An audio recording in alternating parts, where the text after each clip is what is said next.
ரெண்டு பேரும் ஒன்னாத்தானே பிறந்தவன், அவன் மட்டும் வளரவன் அப்படி இருக்கான்.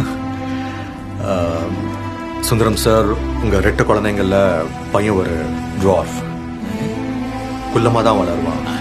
அதாவது 120 இருந்து அதிகபட்சம் 142 சென்டிமீட்டர் வரைக்கும் தான் வளருவான்.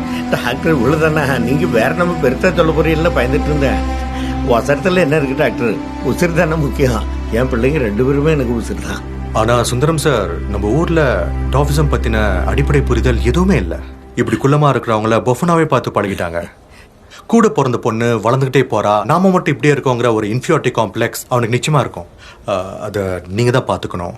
முடிஞ்சா ரெண்டு பேரையும் தனித்தனியா வளர்க்க பாருங்க. டாக்டர் சார், நீங்க ரொம்ப பெரியவங்க, உங்களுக்கு நான் சொல்ல வேண்டிய அவசியம் இல்லை.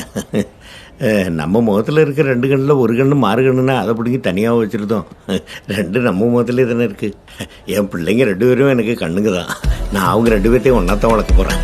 மதி, நீ எந்த காலத்துலையும் தம்பிகிட்ட சண்டை போடக்கூடாது. என்னமா? சரிப்பா.